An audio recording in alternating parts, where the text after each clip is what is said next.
En este video vamos a desarrollar y vamos a explayarnos sobre la Escuela de Relaciones Humanas a cargo del sociólogo y psicólogo Elton Mayo, que surge con posterioridad a las escuelas clásicas, como ya hemos visto, lideradas por Frederick Taylor y Henri Fayol. Como siempre decimos cuando analizamos la evolución del pensamiento administrativo, ustedes para que lo ubiquen temporalmente la pueden situar a partir de 1925. Y como siempre decimos cada vez que analizamos y desarrollamos estas escuelas, también sostenemos que es importante acentuar y desarrollar qué era lo que estaba pasando en el entorno, en el contexto, para que surgieran y se dieran estas nuevas ideas que tenían que ver con la aparición de estas escuelas. Y acá se dan tres cambios fundamentales que van a provenir de la situación contextual. Por un lado, lo que sucedía o los cambios que se sucedían en lo político, en lo social y en lo económico. En cuanto a lo político, ya la sociedad empieza a poner bajo la lupa o por lo menos cuestionar aquello que tenía que ver con los regímenes monárquicos. Ustedes saben que, bueno, la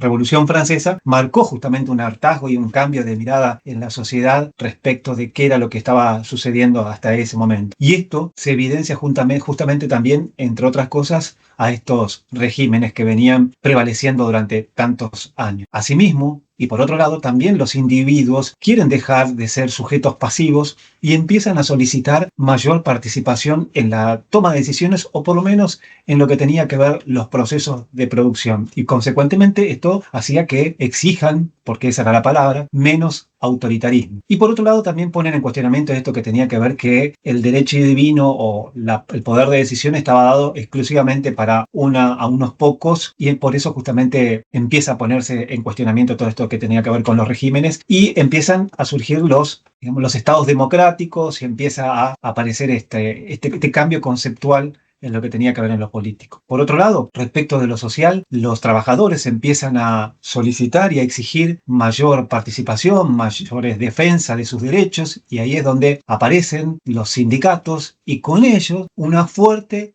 inclinación hacia la afiliación sindical a los efectos de que estas instituciones sean las que se encargan de defender esos derechos, ¿no? Esto también implicó como consecuencia cambios en las legislaciones laboral, es decir, que empiecen a cambiar y acompañar todo esto que tenía que ver con la defensa de los trabajadores, empezar a solicitar X cantidad de horas de trabajo por día, y también obligó al Estado a intervenir y que ya no sea un sujeto pasivo en todo esto, sino que tenga que intervenir necesariamente para acompañar toda esta serie de reclamos que surge por parte de los trabajadores. Y desde lo económico, ustedes saben que ya ha transcurrido la Primera Guerra Mundial, que fue iniciada ya por 1914, esta escuela se sitúa a partir de 1925, pero sí se da en el transcurso de una época muy compleja que tiene que ver con la crisis del 30 y todas las consecuencias que se dieron a partir de esta embestida y el crack económico a partir de esa fecha, ¿sí? También se trabaja mucho sobre la necesidad de la eficiencia, eso no se puso en cuestionamiento, pero sí hay aspectos que tienen que ver con los modos, las acciones que vamos a ver que cambia o que empiezan a cambiar rotundamente. Y cómo impacta la tecnología que hasta aquel momento estaba surgiendo para el recambio en el proceso de producción. Bueno, ahí estamos viendo, o ustedes están viendo, cuáles fueron las consecuencias de esto. Ahí, fundamentalmente, ahí lo que aparece es esta necesidad de los individuos de solicitar, y más que solicitar, exigir la participación. De hecho, una de las investigaciones realizadas por la escuela de Elton Mayo es justamente donde va a surgir esto que tiene que ver con la palabra participación, ¿sí? Exigen ya no ser actores mirando y observando, pasivos mirando y observando qué era lo que estaba pasando, sino que quieren pasar a tener acción en las decisiones de los procesos productivos. Bueno, por supuesto, también lo dijimos recién, el rechazo a estos regímenes autoritarios. Esto que también que a través de los sindicatos se logra también empezar a reclamar que se regulen los niveles de producción, que ya no tenga que ver estos trabajos por destajo, sino que exista un marco legal que los contenga para poder sentirse defendidos, ¿no? Y también esto que tiene que ver con este fuerte rechazo a los sistemas de incentivo en los niveles de producción. Y esto también que surge como novedad, que empieza a evidenciarse que si bien esto que habían desarrollado hasta ese momento Taylor y Fayol, que tenía que ver con la especialización y con ello la eficiencia, no tuvieron en cuenta que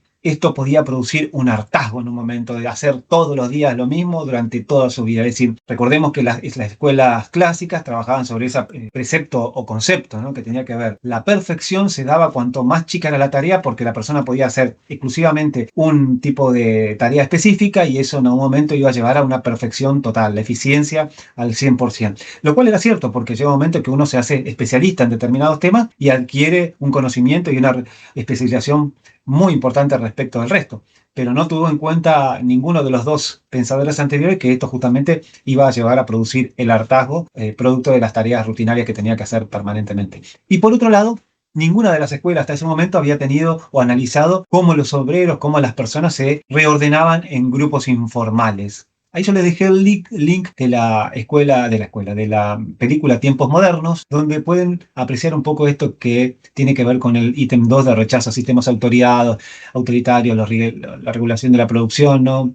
Van a ver que ahí está un poco exagerado, pero está bien, eran los reclamos que existían justamente a esos regímenes de producción que existían hasta ese momento. Les presento, como siempre digo, la persona que llevó adelante las investigaciones dentro de la Escuela de Relaciones Humanas, el sociólogo y psicólogo Elton Mayo, quien nació en el 1880 y falleció en 1949, y que realizó estas 4 investigaciones que fueron de avanzadas para todo lo que vendría después. Y fundamentalmente, la primera de todas, que tiene que ver con las investigaciones que hizo o el relevamiento que hizo en el cuarto de relays telefónicos. Los relays telefónicos son un aparatito que se arman para poder llevar adelante las comunicaciones, ¿no? O eran hasta ese momento, ahora ya olvidemos, ¿no?, de eso, que no existe. Así que, refiriéndonos a este tipo de investigaciones, podemos reseñarlos en los resultados de la investigación que se hizo para poder entender qué era lo que había pasado. En primer lugar, se pone en contexto para ver qué era lo que pasaba en ese lugar de trabajo, ¿sí? En ese lugar de trabajo, que era un lugar donde había obreras o empleadas, en condiciones normales, con semanas de 48 horas, incluyendo los sábados, y sin ratos de descanso, las muchachas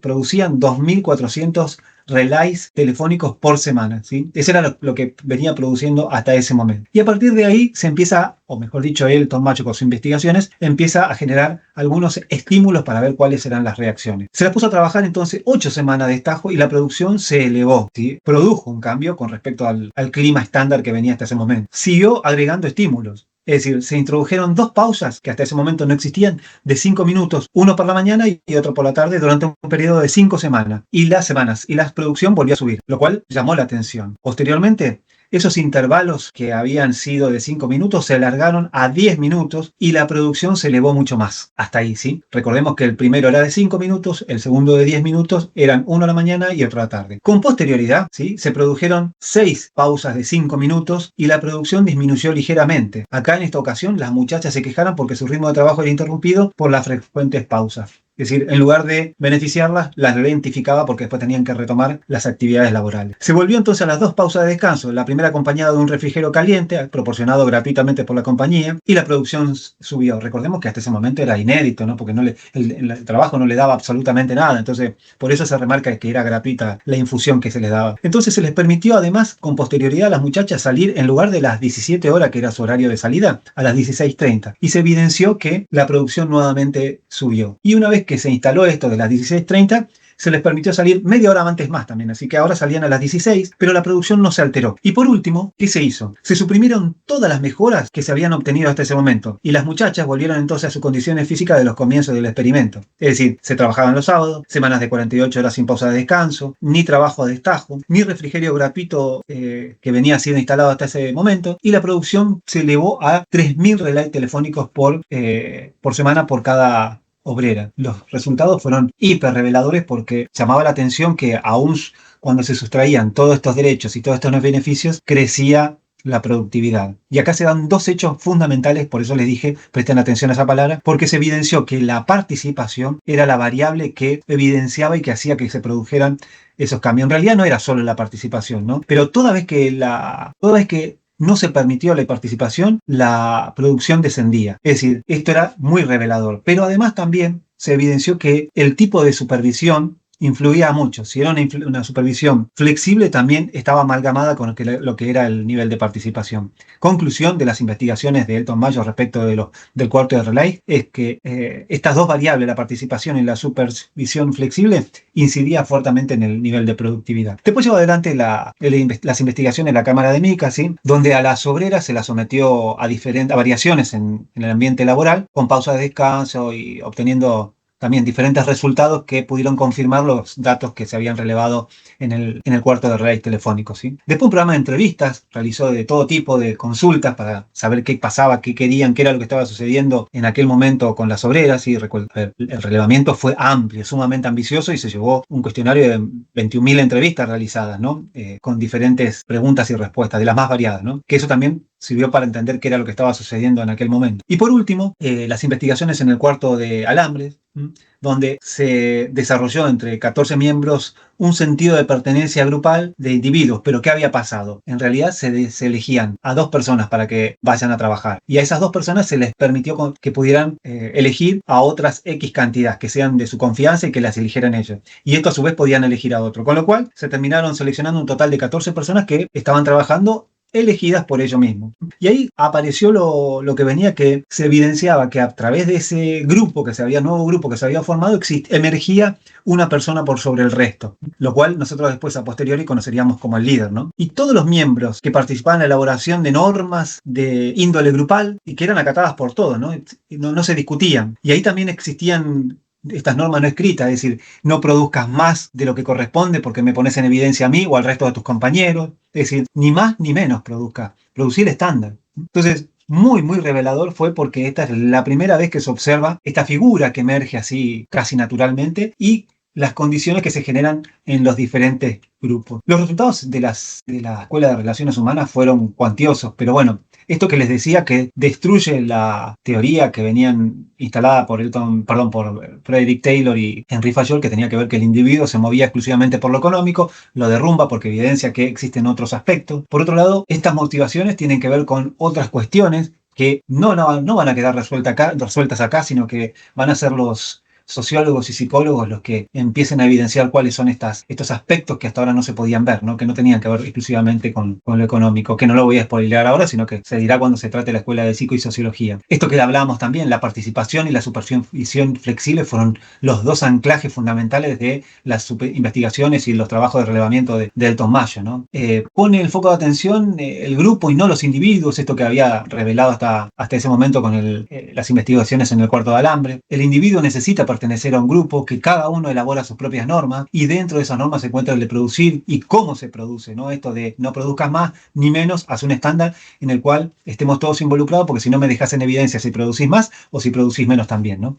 Y se penaliza a quien rompe con esas reglas no escritas que aparecen, ¿sí? Elaboradas por ellos, y emerge la figura del líder dentro del grupo, y que no importa si existen reglas o leyes que lo involucran en algún cargo en particular, esta persona tiene la voz mandante dentro de esas personas, es respetada, es considerada de una manera diferente por parte del resto, ¿no? Y el trabajador actúa como tal, condicionado por las demandas sociales del interior y el contexto en general, ¿no? Parecería ser que esta escuela soluciona, o por lo menos releva un montón de información y pareciera haber dado en la tecla. Sin embargo, se queda corta porque evidencia al individuo, el que se agrupa en determinada cantidad de personas, que ahí emerge el líder, ¿sí? Pero ¿qué pasa? Trabajó en el continente científico de la sociología y no en la sociología de la organización. Ese es un aspecto en cuanto a sus limitantes. Tiene una mirada errónea con respecto al conflicto, porque supone que si deja pasar el conflicto, se va a solucionar solo y no va a haber más problemas. Y esto después vamos a verlo en las diferentes escuelas que vienen más adelante, que al conflicto hay que tratarlo, hay que enfrentarlo. Esas tensiones que se producen en la organización pueden llegar a ser beneficiosas a futuro, porque nos permite tener una mirada diferente de la organización y construir diferentes modelos a partir de esos nuevos escenarios. Pero lógicamente acá Elton Mayo piensa que si lo deja ahí, lo mira para otro costado, en algún momento se va a solucionar y solo se va a arreglar, y con eso ya está la finalización del mismo y se resetea y empieza nuevamente. Y por otro lado tiene una mirada, un enfoque empírico y un desconocimiento de lo que estaba surgiendo o emergiendo del contexto. Estas son algunas de las limitaciones importantes de esta escuela de relaciones humanas.